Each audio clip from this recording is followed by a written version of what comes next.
ರೈತ ಬಾಂಧವರೇ ನಮಸ್ಕಾರ. ಮುಖ್ಯವಾದ 5 ಅಂಶಗಳನ್ನು ನಾನು ಇಂದು ನಿಮ್ಮ ಗಮನಕ್ಕೆ ತರಬರಿಸ್ತೇನೆ.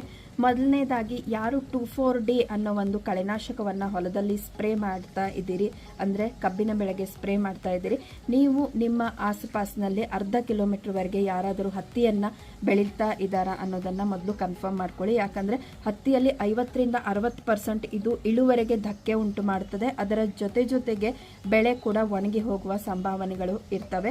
ಇವು ಸಾಕಷ್ಟು ನಮ್ಮ ಭಾಗದಲ್ಲಿ ರಿಪೋರ್ಟ್ ಆಗಿದ್ದಾವೆ. ಇದರ ಬಗ್ಗೆ ನೀವು ಕೇರ್ ತಗೊಂಡು ಪರ್ಯಾಯವಾದ ಕಳೆನಾಶಕಗಳನ್ನು ಉಪಯೋಗ ಮಾಡಿ ಅಂತ ಕೇಳ್ಕೊಳ್ತೇನೆ.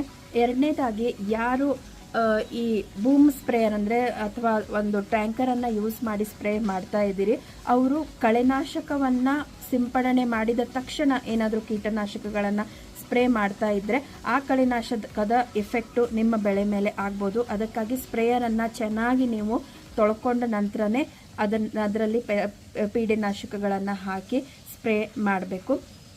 ಇನ್ನು ಯಾರು ರೈತರ ಆ್ಯಪ್ನಲ್ಲಿ ಬೆಳೆ ಸರ್ವೆಯನ್ನು ಮಾಡ್ಕೊಳ್ತಾ ಇದ್ದೀರಿ, ಅಲ್ಲಿ ಫೀಲ್ಡಲ್ಲಿ ಹೋದಾಗ ನಿಮಗೆ ಆ್ಯಪ್ ಓಪನ್ ಆಗದೇ ಇರೋದಕ್ಕೆ ಕಾರಣಗಳಿವೆ.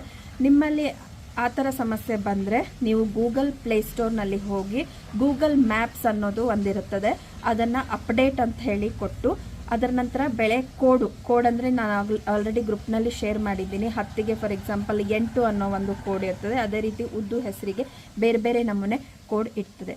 ಇನ್ನು ಮಳೆ ಸಾಕಷ್ಟು ಬರ್ತಾ ಇರೋದ್ರಿಂದ ಎಲ್ಲೆಲ್ಲಿ ತಗ್ಗು ಪ್ರದೇಶ ಇದೆ ಅಲ್ಲಿಂದ ನೀರನ್ನು ಬಿಟ್ಕೊಡಿ. ಇಲ್ಲದೇ ಇದ್ದರೆ ಹೆಸರು ಉದ್ದು ಇರೋ ಒಂದು ತಾಕುಗಳಲ್ಲಿ ಬೇರು ಕೊಳೆಯೋದ್ರಿಂದ ಬೆಳೆ ನಷ್ಟ ಆಗುವ ಸಂಭವಗಳು ಇರ್ತದೆ. ಇನ್ನೊಂದು, ಈ ನಿರಂತರ ಮಳೆ ಬರ್ತಾ ಇರೋ ಸಂದರ್ಭದಲ್ಲಿ ಯಾವುದೇ ಒಂದು ಕಳೆನಾಶಕ ಅಥವಾ ಒಂದು ಪೀಡೆನಾಶಕಗಳನ್ನು ಸಿಂಪಡಣೆ ಮಾಡಬೇಡ್ರಿ. ಅದರಿಂದ ಯಾವುದೇ ಒಂದು ಬೆಳೆಯ ಮೇಲೆ ಎಫೆಕ್ಟ್ ಆಗೋದಿಲ್ಲ. ಜೊತೆಗೆ ಪ್ರಧಾನಮಂತ್ರಿ ಕೃಷಿ ಸಿಂಚಾಯಿ ಯೋಜನೆ ಹಾಗೂ ಯಾಂತ್ರೀಕರಣ ಯೋಜನೆಯಲ್ಲಿ ಈಗಾಗಲೇ ಯಾರು ರೈತರು ನಮ್ಮ ರೈತ ಸಂಪರ್ಕ ಕೇಂದ್ರದಲ್ಲಿ ನೋಂದಾಯಿಸಿದ್ದೀರಿ ಅವರಿಗೆ ಜ್ಯೇಷ್ಠತೆಯ ಅನುಗುಣವಾಗಿ ಕರೆದು ನಾವು ಕೊಡ್ತಾ ಇದ್ದೀವಿ. ಒಂದ್ಸಲ ತಗೊಂಡ್ರೆ ನೀವು 7 ವರ್ಷಗಳ ಕಾಲ ಅದೇ ಮಟೀರಿಯಲ್, ಈಗ ಸಿಂಚಾಯಿ ಯೋಜನೆಯಲ್ಲಿ ನೀವು ಪೈಪುಗಳನ್ನು ಪಡೆದಿದ್ರೆ 7 ವರ್ಷಗಳ ಕಾಲ ಮತ್ತೆ ಪಡಿಲಿಕ್ಕೆ ಆಗೋದಿಲ್ಲ. ಪೈಪುಗಳಷ್ಟೇ ಅಲ್ಲ, ಒಂದು ತುಂತುರು ನೀರಾವರಿ ಡ್ರಿಪ್ ಅಂತ ಏನು ಹೇಳ್ತೀರಿ, ಹನಿ ನೀರಾವರಿ, ಅದನ್ನು ಕೂಡ ನೀವು ತಗೊಳ್ಳಿಕ್ಕೆ ಯೋಗ್ಯರಾಗಿರೋದಿಲ್ಲ. ಕೃಷಿಗೆ ಸಂಬಂಧಿಸಿದ ಬೇರೆ ಬೇರೆ ಯಂತ್ರೋಪಕರಣಗಳನ್ನು ನೀವು ತೆಗೆದುಕೊಳ್ಳಬೇಕಂದ್ರೆ ಬಂದು ಅದರ ಒಂದು ನೋಂದಣಿಯನ್ನು ಮಾಡಿಕೊಂಡು ತೆಗೆದುಕೊಳ್ಳಬಹುದು. ಇನ್ನು ಕೊನೆಯದಾಗಿ, ಪ್ರಧಾನಮಂತ್ರಿ ಫಸಲ್ ಬಿಮಾ ಯೋಜನೆಗೆ ಇಂದು ಮತ್ತು ನಾಳೆ ಒಂದು ಕೊನೆಯ ದಿನಾಂಕವಾಗಿದ್ದು, ಇನ್ನೂ ಯಾರಾದರೂ ನೋಂದಣಿ ಮಾಡದೇ ಇದ್ದರೆ ತಮ್ಮ FIDಯನ್ನು ತೆಗೆದುಕೊಂಡು ಹೋಗಿ ಯಾವ್ಯಾವ ಬೆಳೆಗಳಿವೆ ಅದಕ್ಕೆ ದಯವಿಟ್ಟು ನೋಂದಣಿಯನ್ನು ಮಾಡಿಕೊಳ್ಳಿ. ಧನ್ಯವಾದಗಳು.